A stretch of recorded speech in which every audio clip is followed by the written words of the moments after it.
One sunny morning in the playroom, Bolt the remote control car was whizzing around, leaving faint track marks on a large sheet of paper Dolly the doll had spread out for drawing.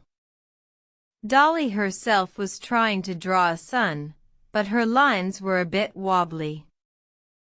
"Oh dear," Dolly sighed, looking at her lopsided sun.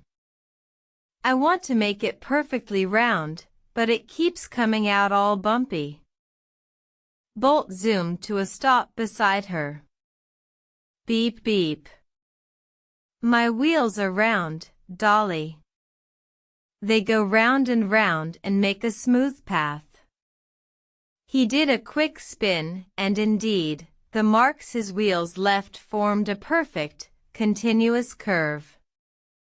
Sparkle the unicorn, her glittery mane catching the light, trotted over. "That's a beautiful curve, Bolt.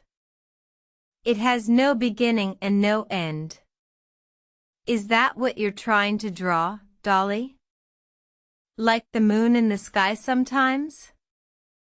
Pip the tiny plush mouse, who was perched on a crayon box, squeaked, "Or like the top of my little pretend teacup. It's round too."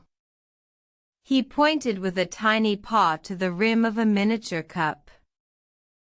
Professor Paws, the wise teddy bear, who was observing their artistic endeavors with a smile, chuckled. "You are all noticing a very important and common shape, my friends. That perfectly round shape, with no corners and where every point on its edge is the same distance from the center, is called a circle." "A circle?"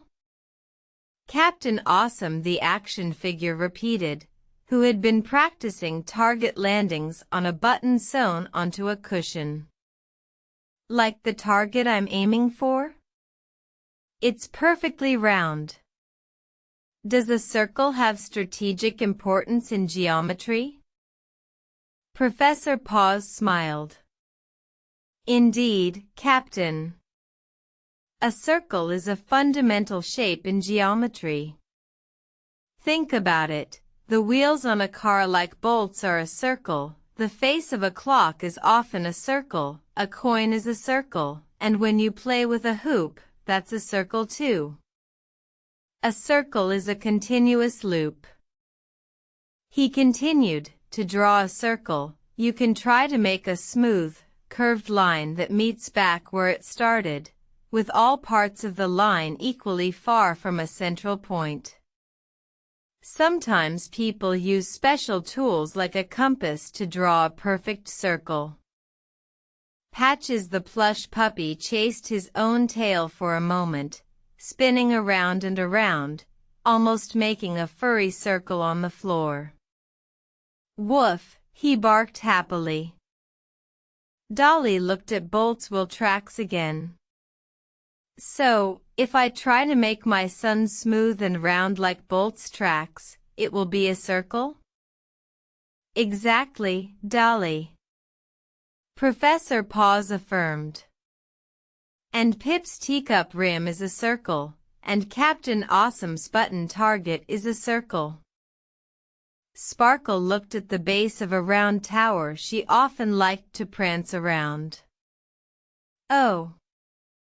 The bottom of this tower is a circle too." Bolt did another quick spin. "Beep. My whole movement can make a circle. It's a fun shape to make." Dolly picked up her yellow crayon again and, thinking about a smooth, continuous line, tried her best to draw a circle. It was much rounder this time. "I did it. It's a much better circle for my son." Pip tried to arrange some tiny pebbles he had collected into a circle on the paper. Captain Awesome declared that understanding the strategic deployment of the circle shape was vital for all future playroom operations.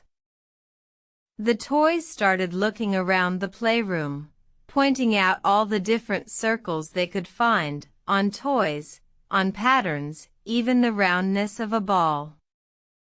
They learned that a circle was a very common and important shape all around them. A circle is a wonderfully simple and perfect shape, found everywhere in our world. Professor Paws said with a smile.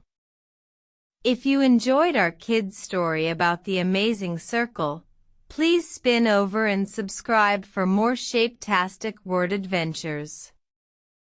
And tell us in the comments, what's your favorite thing that is shaped like a circle?